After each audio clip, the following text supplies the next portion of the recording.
Bonjour et bienvenue dans ce nouvel atelier consacré à After Effects. Alors avant de démarrer, je vais vous montrer à nouveau ce que vous allez réaliser.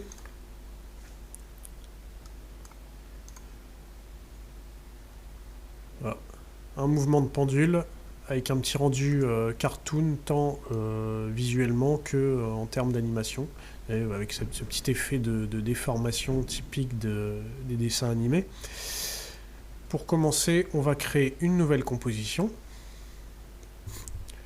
On va l'appeler pendule, largeur 900 pixels, hauteur 900 pixels, cadence 12 images secondes pour avoir un rendu légèrement saccadé, et une durée de 10 secondes, ça ira très bien. Couleur d'arrière-plan, on s'en fiche, on clique sur OK. On va créer un fond, donc ici un fond rose. Pour ça, on va dans le panneau de montage, on fait un clic droit, nouveau, solide. Ce solide, on va l'appeler fond. Vous voyez, au niveau du nom. Largeur 900 pixels, hauteur 900 pixels. Couleur, on clique sur le petit carré coloré. Et on va choisir un rose.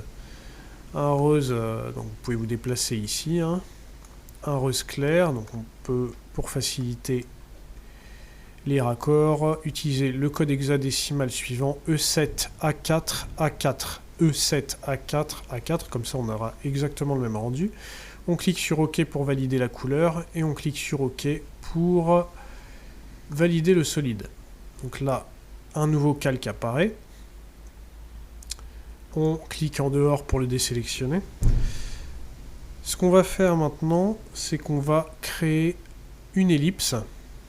Donc pour ça, on va dans la barre d'outils ici et on sélectionne l'ellipse. Donc si jamais vous avez un rectangle par défaut ici, vous maintenez le clic gauche sur la forme et vous voyez qu'il vous propose différentes formes accessibles. Donc on va sélectionner outil ellipse, c'est celui-là qui va nous intéresser, et on va simplement double-cliquer dessus ensuite pour le faire apparaître dans notre composition. Alors là, on a un rendu rouge. Vous aurez peut-être un rendu différent. Alors, on va modifier différents paramètres pour avoir un rendu équivalent. Enfin, qui correspondra à terme à ce rendu-là. Enfin, à cette épaisseur de trait noir. Donc, ici, au niveau des pixels, on va choisir 10 pixels.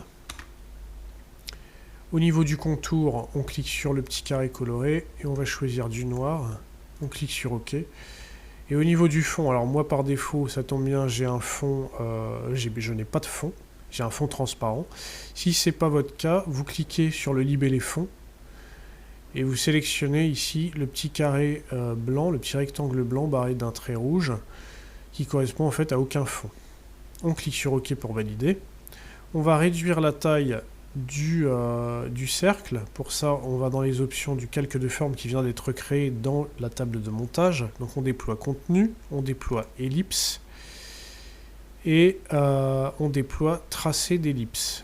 Et c'est dans cette option que l'on va avoir la taille que l'on va réduire. Donc on va passer de 900 à 700, comme ceci, voilà. Ensuite, on va réduire la longueur de notre contour. Alors, comment est-ce qu'on fait ça? Eh bien, ici on a contenu, à la droite de contenu on a ajouté, et à la droite d'ajouter on a une petite flèche. On clique sur cette flèche et on a tout plein d'options super intéressantes. Et celle qui va nous intéresser ici, c'est raccorder les tracés. D'ailleurs, ça va être l'option centrale pour l'animation de notre pendule. Donc vous voyez que raccorder les tracés s'affiche, enfin vient s'ajouter aux différentes options du contenu. D'ailleurs, pour plus de visibilité, on va renommer calque de forme en pendule. Donc je sélectionne calque de forme, je clique sur entrée et je le renomme en pendule. Entrée pour valider. Donc une fois qu'on a fait ça, on retourne au niveau du raccord de tracé. Ici on déploie raccorder les tracés et on a trois options, début, fin et décalage. Donc là d'abord on va, pour réduire de moitié notre contour, on va passer la fin à 50%. D'accord? En gros on part, c'est comme si on partait d'un point jusqu'à 100% de notre tracé, ce qui nous fait ici un cercle complet. Si on veut un demi-cercle, on part de 0 du début à 50% à la fin. Du coup, c'est comme si on partait de ce point-là et qu'on s'arrêtait à la moitié. D'ailleurs, c'est ce qui se passe. Donc une fois qu'on a fait ça, on va vouloir décaler ce tracé horizontalement. D'accord? Pour ça, on va utiliser l'option décalage et on va passer le 0 degré à 90 degrés. Et ça décale, ça déplace en fait ce demi-contour qui a été créé. Une fois qu'on a fait ça, c'est là qu'on va s'intéresser en fait à l'animation. Alors avant de passer à l'animation, on va faire quelque chose d'assez important pour le rendu. C'est que vous voyez ici, vous avez des extrémités anguleuses. On va arrondir en fait ces extrémités. Pour ça, on revient au niveau ici d'ellipse et on va dans ellipse, on va aller au niveau de contour qui y est imbriqué. On va déployer contour et dans contour on a encore des sous-options. Celle qui va nous intéresser, c'est extrémité de ligne. On déploie le petit menu qui se trouve à la droite de ce libellé et on va choisir extrémité arrondie. Donc en général les libellés sont relativement clairs, hein, donc si jamais vous oubliez le nom d'une option, vous cherchez, hein, a priori c'est assez évident. Donc une fois qu'on a nos arrondis d'afficher, on va retourner dans le raccord de tracé. On va placer la tête de lecture en début de timeline. Et on va créer des images clés au niveau de début et fin. Et pour créer des images clés, on va cliquer sur les petits chronos qui se trouvent à la gauche de ces fameux libellés. Donc là, je rappelle que je suis bien dans raccorder les tracés. Je clique sur le chrono du début et sur le chrono de fin. Et je réduis la fin à 0.1.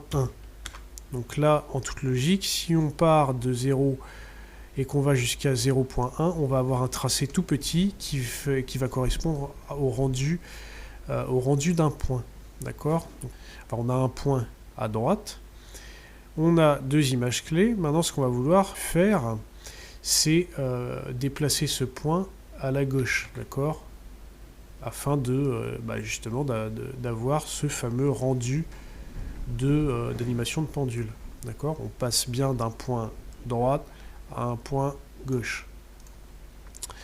Et pour ça, on va déjà placer la tête de lecture à 1 seconde. Pour être précis, je vais indiquer le temps qui m'intéresse dans le timer qui se trouve à ce niveau-là. Donc 1 seconde, entrée pour valider. Vous voyez que la tête de lecture vient se déplacer exactement à l'endroit que je lui ai précisé. Et on va déplacer cette fois-ci la fin à 50%, donc notre fameux demi-cercle, hein, et augmenter le début à 49,9%. D'accord, ce qui correspond au même écart qu'au début. L'écart, il est de 0,1. Hein, là, on passe de 0 à 0,1. Ici, c'est la même chose. Pour garder cet aspect point, on va évidemment mettre la fin à 50% pour que l'extrémité se place bien, s'affiche bien ici.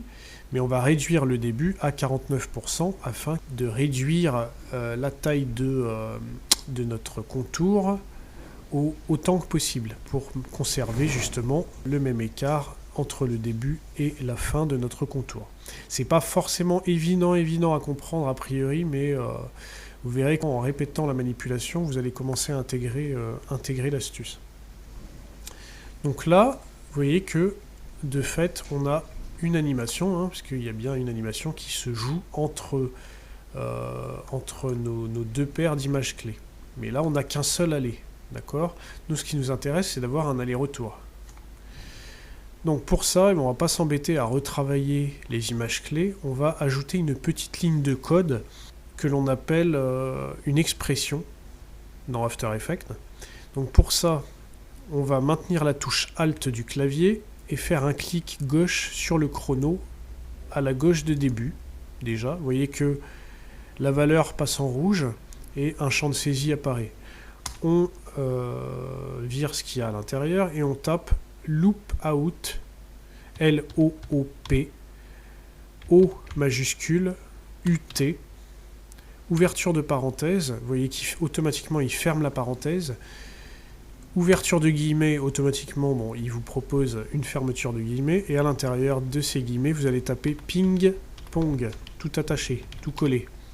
Ping-pong, d'ailleurs, vous voyez qu'il vous fait une proposition d'option. Hein. Alors, on va appliquer, en fait, là je clique en dehors pour valider l'écriture de cette expression. Et ce qu'on va faire, c'est qu'on va évidemment appliquer cette expression à l'option de fin. D'accord? Sinon, on va avoir un décalage vraiment bizarre. Vous voyez que passer le premier aller, le retour va être un petit peu malheureux puisque on a le début qui est animé, mais pas la fin. D'accord? La fin reste statique et du coup, on a un demi-cercle qui se dessine. Alors ça peut être intéressant dans d'autres types d'animation, mais là, c'est pas ce qui nous intéresse. Donc ce qu'on va faire, c'est qu'on va copier-coller cette expression loop out sur la fin. Pour ça, on fait un clic droit sur le libellé début. On fait copier l'expression seulement. On sélectionne fin et on fait CTRL V. Et normalement, si ça fonctionne correctement, vous verrez la valeur passer en rouge. Et là, vous faites 0 pour faire une prévisualisation. Et c'est super, on a bien le point qui fait un va-et-vient sur notre tracé.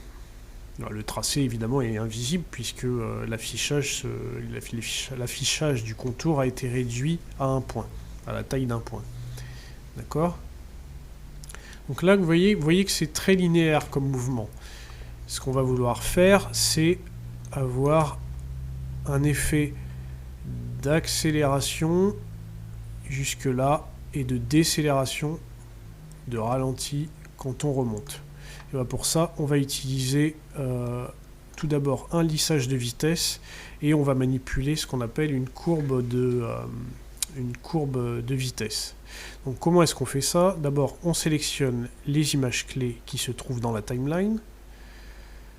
On fait un clic droit sur l'une d'elles et assistant d'image clé, lissage de vitesse. Une fois qu'on a fait ça, on clique sur ce petit carré là, sur ce petit picto qui s'appelle éditeur de graphique. On fait un clic gauche et vous voyez une courbe qui va correspondre en fait à la courbe de vitesse. Pour être sûr d'avoir cette courbe, vous pouvez cliquer sur choisir le type de graphique et les options ici et vous sélectionnez bien modifier le graphique de vitesse, mais a priori je pense que c'est ce que vous devriez avoir. Alors là j'ai désélectionné mes images, donc je reviens sur ma timeline, je sélectionne mes images clés, je clique sur éditeur de graphique et là pour créer une accélération, je sélectionne tout d'abord les points de gauche comme ceci. Vous voyez que automatiquement vous avez une petite, alors là vous pouvez zoomer avec cette petite molette là, vous pouvez zoomer sur le graphique pour être plus précis. Donc on sélectionne ces points gauche, vous avez une petite poignée qui apparaît, on va déplacer cette poignée vers la droite et là vous voyez qu'une petite bulle apparaît avec vitesse et influence à l'intérieur. On va s'en servir comme élément de repère pour bien placer nos poignées. Donc l'idée c'est de placer l'influence aux alentours de 62%, ça devrait aller, peut-être même un peu plus, disons 70%, voilà, 70,24. Bon. Maintenant on sélectionne les points de droite et on déplace, vous voyez, pareil, l'influence à environ 70%. Voilà. Tac. Alors pourquoi est-ce qu'on sélectionne en lot comme ça les points? Simplement parce que vous avez deux courbes d'affichés en même temps. D'accord? Si on déplace les poignées sans s'assurer d'avoir sélectionné tous les points qui se trouvent aux extrémités de la courbe, vous risquez de déplacer une courbe sur deux. D'accord? Alors que là, on a besoin que les deux courbes soient vraiment identiques. Donc une fois qu'on a ça, on ferme l'éditeur de graphique en recliquant sur le petit picto qui correspond. Et on fait une nouvelle prévisualisation en cliquant sur 0. Et là, vous voyez bien le mouvement qui est beaucoup plus réaliste. Alors, on va s'arrêter là pour cette première étape qui est quand même relativement dense. N'hésitez pas à la refaire hein, pour essayer d'intégrer les manipulations et bien comprendre les techniques employées ici. Dans l'étape suivante, on va aller plus loin en travaillant le rendu visuel qu'on a là. Donc je vous dis à de suite pour la suite.